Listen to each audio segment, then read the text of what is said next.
Hello, 5th and 6th grade. This is your history video for Monday, January 18th, and it's already new quarter, third quarter. We're at the second half of the year, although technically we're really not.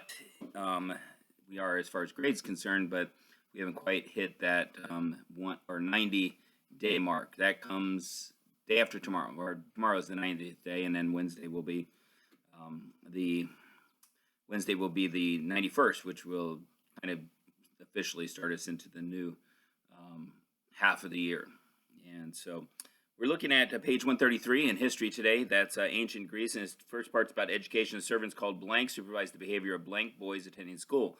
Boys from blank families could not afford to go to school. Blank were not allowed to go. Students wrote on wax-coated blank with a blank. I think that very last one is a stylus, kind of similar to what we use today for, well, I say similar. It used to just scratch in the lettering with the stylus itself. Literature, page 176 as well. Literature includes records of blank or writings on blank. Stories were presented in blank and drama. Page 176, myths. Greeks used myths to tell stories about blank and blank. Some were about human blank. As storytellers passed down myths, sometimes new blanks of the myths were created. Epics, page 176. Also, blank created two long poems called the Iliad and the Odyssey. Plays, pages 177, 178. Actors perform plays in blank as part of a blank festivals.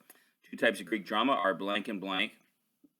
I think that's comedy and tragedy were the two types. The actors wore blank to express the characters' feelings. Fables, page 278. Stories called fables were about blank that talked and acted as humans do. Each fable usually ended in a blank. Many fables have been traditionally attributed to, and I think that's Aesop is who that's going to be. All right, let's go ahead and start reading then. Page number 176. Learning in the arts, education. Some boys from wealthy families in Greece had servants that accompanied them to school to supervise their behavior.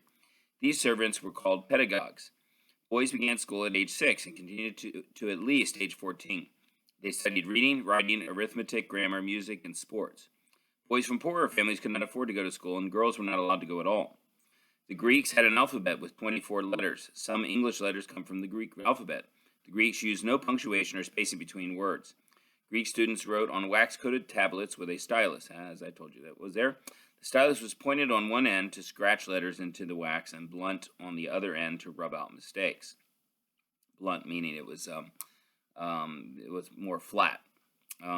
Literature in ancient Greece took many forms. Some pieces of literature were records of history or writings on philosophy. Some were speeches. Some were stories that were presented in poetry and drama. Many of these written works have been preserved and are still studied today. Myths. During the Dark Age, the Greeks developed myths. Greek myths tell stories about gods and goddesses. Some myths were also about human heroes. As myths were passed down from the storyteller to storyteller, they sometimes changed.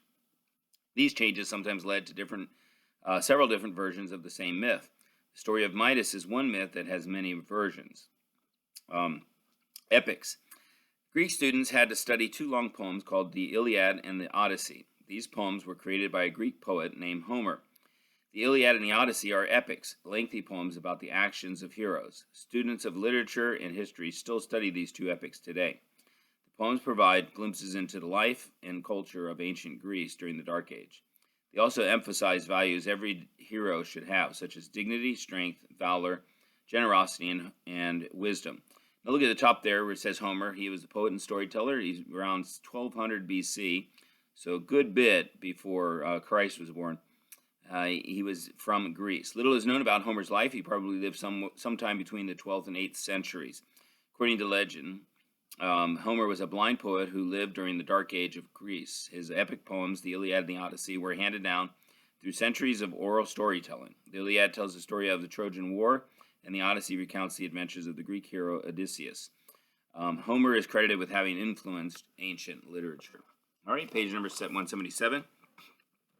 Let's look at the top part there first. Midas, the king with the golden touch, the Greek myth. King Midas had a lovely palace and a beautiful rose garden. He also had a little daughter whom he loved very much. But sometimes Midas wished that he could have more. One day, Midas was granted a wish by Dionysus. Dionysus, let's just say, the god of wine. Dionysus told Midas that he could have any gift he desired. Midas thought for a moment. I wish that everything I touched would turn to gold. He told the god, then I would have enough gold to buy anything I ever wanted. Dionysus raised his eyebrows. Consider carefully, King Midas, he said. Are you certain this is the wish you desire? This is my wish, said Midas. Very well, your wish is granted, said Dionysus. He said goodbye with a sad expression in his eyes, and he left. Midas looked around. Could it really be true? He saw a red rose hanging over the garden wall just above his head. He reached up and touched it, holding his breath. The rose turned into solid gold before his eyes. Midas looked up at the sky and laughed out loud. It's true, he cried. My wish has come true. Thank you, Dionysus. You have made me the wealthiest man in the world. Midas leaped and danced around the palace grounds, touching trees, fountains, and benches, and watching them turn to gold. Looking down, he saw that he was leaving gold footprints in the grass with every step. He hurried to the palace and entered the front hall. Bring me a feast to celebrate, he called to the servant. Bring my daughter to eat with me. I have been granted the golden touch by the gods. The servants bustled around preparing a meal and then summoned the princess to the feast. Watch, my dear, said King Midas. He raised his golden crystal goblet and turned it to gold in his hands. Midas laughed with delight and started to drink, but as the first sip touched his lips, the liquid turned into a lump of gold. He choked and spat the lump back into the cup. The princess watched with frightened eyes. Midas, too, began to feel worried. I will try eating meat, he said. His heart pounded as he speared a piece of meat with his golden fork and raised it to his lips. Before he could even taste the savory beef, he turned it cold. The princess was watching Midas with huge, fear-filled eyes. Father, she said, I fear you will starve. You cannot eat if all your food turns to gold before you can even swallow it. Without thinking, Midas reached out and patted her hand to comfort her. The moment he touched her fingers, she froze into a solid gold statue. No! Shrieked the king. He jumped up and raced outside, tears streaming down his face, leaving trails of liquid gold on his cheeks. Dionysus, he shouted, please have pity on me. I have been greedy and unwise. Please take the gift back. Dionysus appeared beside him. I pity you, my friend, he said. You have learned a hard lesson today. If you will go and wash in the river Pactolus, you will lose your golden touch. You will return, and all will be as before. Murmuring his thanks, Midas ran to the river and leaped into it. As he bathed, streams of gold appeared in the water, and flecks of gold sparkled in the sands.